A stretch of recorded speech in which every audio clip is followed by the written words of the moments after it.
Hey everybody, welcome back to the channel. I know that we've been talking about a lot of lawsuits recently, but something that we don't necessarily want to forget. They've been on recess for a couple months now, and they are coming back. That's right, I'm talking about the big bad legislature up in Sacramento. So I have asked the CRPA Legislative Director, Rick Travis, to come on and give us a quick update. Rick, thank you for taking the time. How you doing? Pretty good. Thank you, Kevin, for having me on. Awesome. So, just a quick preview. What exactly are we looking at with the new session coming in here? Well, as everybody probably knows, the governor signed over a dozen bills during the recess of July. We came back on August 1st and August 3rd to several other bills that are still in play. There's been a lot of misinformation that was placed out there. Kevin had said these bills were placed on suspense and therefore were dead for the year. I've been speaking out, as you know, to people saying that's not the case. And yep, they came out of suspense and they'll be on the floor all day tomorrow. We'll be working those bills. And there are four that are very horrific bills for all of us. So, what bills exactly are we looking at? We have, I know that there's one that has to do with insurance, right? Kevin, a great question. What we're looking at right now are four bills that are extremely anti firearms related and continue the progress of the governor to try to make the gun culture go away. Starting off in the assembly, we have two bills that we'll be looking at tomorrow and trying to slow down so we can try to stop them when they go back for the final votes. To start off with, that would be Assembly Bill 1227. This is Levine's bill. This is the one that will raise taxes over 30% on firearms and ammunition and precursor parts. This bill was formerly known as Assembly Bill 18 a couple of years back, then 1223 last year. Both times got defeated. Didn't have a snowball's chance this year until he did one of the crudest things in the world, which is a gut and amend of a bill that had nothing to do with firearms and turned it into Assembly Bill 1227. And they'll be bringing that out of the suspense file where people said it was dead. It's not dead. And they've got an urgency clause on this bill, and people need to understand that what an urgency clause does on a bill like this is that once it is passed both on the Senate floor and gains concurrence on the Assembly floor, then it will go to the governor, and the governor, once he signs it, it's law. There's no delay. So in this will basically mean that throughout the state, you'll be paying an additional 10 to 11% on the taxes that normally are in the high 20% already. So there's that. And then we have Assembly Bill 2870. That's the gun violence restraining order bill. What this bill does, Kevin, and you and I've talked offline a couple times about this. This is the bill that will expand who can report. So, you know, Kevin, you graduated from high school a while back. Uh, did you call all those people you went to school with classmates? Yeah, I mean, for the most part, I guess I would. Yeah, and if you go to any other type of educational platform, whoever's in that class could be a classmate. And when you were in college, if you were like me and a lot of other people, you probably had auditorium classes where there was, 50, 60, 100 students in a room at the same time. And I Yeah. would argue, how much did one of those people in those big auditorium classes actually know any of their fellow classmates? I would argue not very. Yet, because the definition is so loose to be just that of classmate, that person can now turn you in for a gun violence restraining order. And then the list goes on. I mean, it goes on into, what constitutes a faith-based leader or a regular attender or, and those are things that are debated on a daily basis, even amongst the various religious and faith organizations. And they don't have a good definition, yet the state's going to come in with one that's highly subjective that could put a lot of people in harm's way. And what all of you need to understand out there is we already have a lawsuit that we're a part of as the CRPA, where somebody just got a restraining order because their Zoom cameras, their neighbor felt were pointed in the wrong direction. Zoom cameras. And had all their firearms taken away. So this is very serious because it's expanding this highly subjective concept of a restraining order where you'll lose all your firearms. And it allows the state to keep those firearms from you for up to 10 years. I have looked into that, and the way that it seems is that I mean that's a procedural switch, right? The restraining order is filed, therefore the firearms are taken. This is not left to the discretion of anybody. It is the procedure. Once that switch is flipped, it's flipped. I'm curious, Rick, what's your perspective on this, especially for this? Because I've looked into this in the past. It seems like a large portion of the argument for expanding something like this, and I know that website that we saw leak a bunch of CCW's information. One of the things that Bonta was touting on that website were counties that were instituting these gun violence restraining orders, San Diego being primarily one of them. But the argument that they seem to use is that this is curbing crime. How could you possibly prove that if there was no crime committed?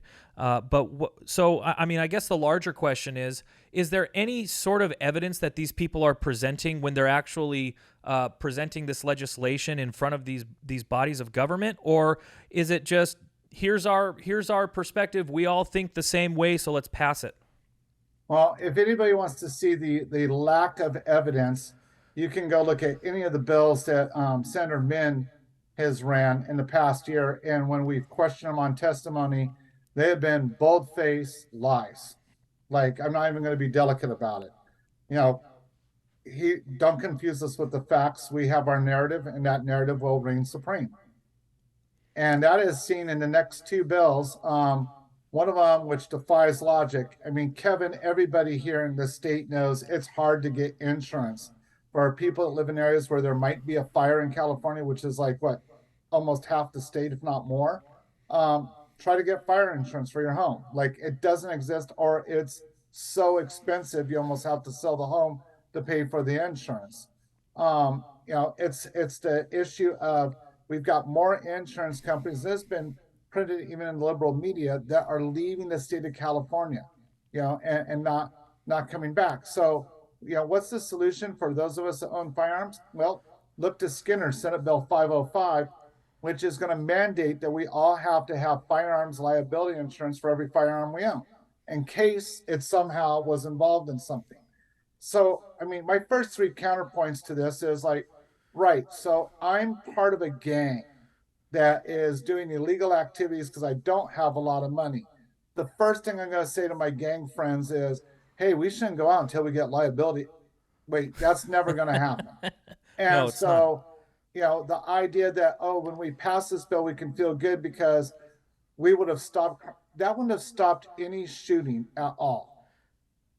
Yeah. And all it's going to do is means that those of us who are law abiding are going to pay insurance premiums. And let's be clear about this.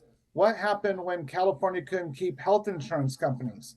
They set up their own insurance scheme that is ran by the government that you pay 5 times more on average for than you did when you had public sector insurance, where it was driven by the economy.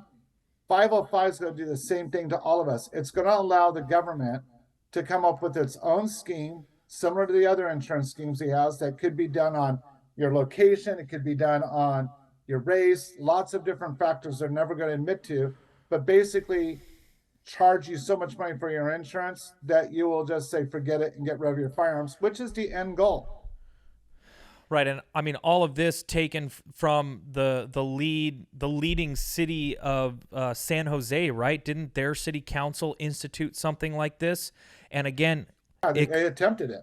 It goes back to a lack of evidence, though, because what kind of evidence do they have there in San Jose that this curbed any sort of gun violence? It's none. I don't even think they've set up their nonprofit yet to have people pay for that insurance, right? Right. Okay, and so then and I'm not going to say we'll finish with, because I'm not finished, but we have Senate Bill 918, and this is a Portantino bill that the governor has had his hands in, as has the attorney general.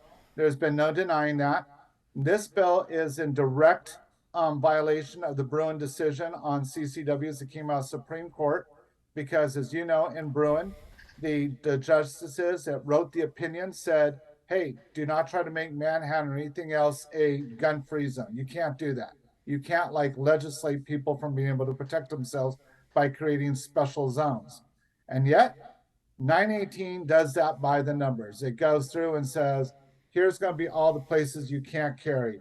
If passed in its current version, you couldn't carry when you went to go worship. You can't carry when you go anywhere near a school.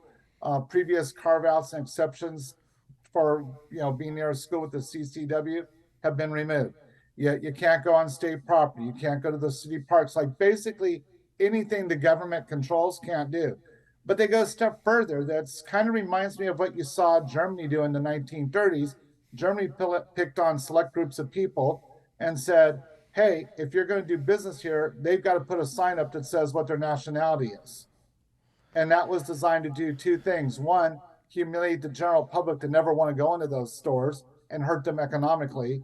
And two, to let everybody know where those people were for a later date when they would come from, which they did.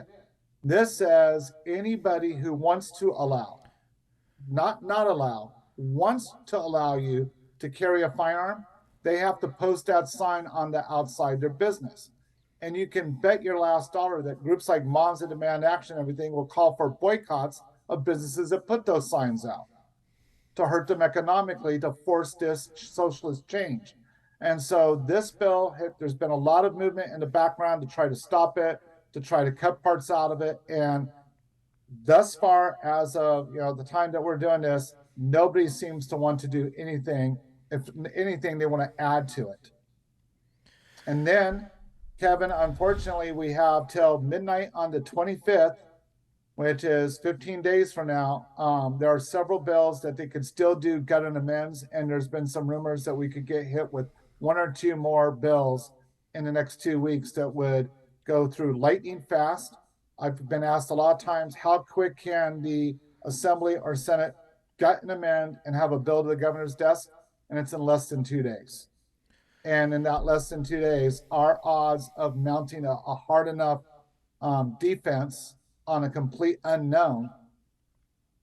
And that's what people have to realize. There's healthcare bills, there's environmental bills, there's traffic bills, there's bills dealing with almost anything you can think of that are in a file that any one of those could be pulled out and gutted and amended. Well, and so we're doing our best to watch. But yeah, stay tuned. I wanted to ask you, and maybe we can wrap up on this because, such a big part of CRPA's base is about advocating. It's about advocating for our rights, not just in our communities, but up there in the Capitol.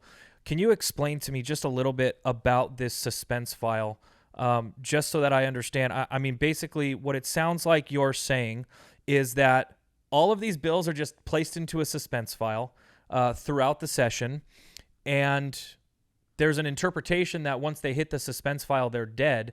But what's happening here is they are just all being brought up in the Assembly or the Senate at once? Let me just take the Assembly, for example. So the Assembly Appropriations Committee, which is where they start to look and say, is there the funding for this? Was a dog and pony show this last week because they had several hundred bills, Kevin, in the morning on like every topic you can imagine. And so you sit in there waiting to testify. Our testimony was limited for the most part to, hi, this is your name, your title, who you work for, oppose, or support. And they would let like a half a dozen people on either side say that. And then, okay, move to suspense. The idea is there's not enough money in the state budget to pay for it. So they move it over to suspense. And they would have some people from the state capital finance say, yeah, we don't have money. That doesn't mean anything. It should, but it doesn't. Because then what they do is they put it in. So then they went on recess for about 4 days and come back off of recess tomorrow morning, and simultaneously in the Senate and in the Assembly, they're writing again several hundred bills. And what they'll do is they'll basically rattle off numbers, and then they'll put them all ready to vote and say, okay, now that we've voted to move these bills to the floor for a vote, if you have something to say, go ahead and say it. Well, that's like me telling my, wife, hey, talk to me before you buy the car. And she calls me up from the dealership and said, hey, I just bought the car. What do you want to talk about? Right. So no opportunity to advocate here. at all against these anti-2A bills. This is what we have in our legislature now. It is political theater. They already know what they're going to do, and they don't want the citizens to get in the way. That's what it sounds like to me. Yeah, for the most part, you're right. There are some really good people both on the Democratic and Republican side that we've been working with. A lot of that's been done on phone calls. It's been done in person, meeting in hallways and things like that to try to slow some stuff down and stop some stuff, or at least push it off till the next legislative season in January. But Kevin, right now we have a governor who sees himself as invincible, and he is going for broke and trying to make a name for himself, as we've seen on lots of subjects nationwide. And basically, if you look at the three big Supreme Court decisions, he has spent every moment of his life since the decisions came out crafting numerous bills on each of them that fly in the face of what the Supreme Court said. It is, I think, the most blatant, I don't give a crap about the Supreme Court that I've ever seen in my lifetime. Well, hopefully a trend that does not continue for long.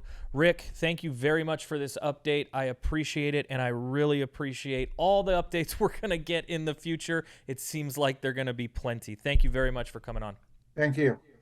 And thank you, everybody. Please hit that like button, hit that subscribe button, and share these videos. We're trying to get this information out to as many people as possible. We need to stay updated on this stuff so that we can fight back against it in the future. Thank you again, and we'll see you next time.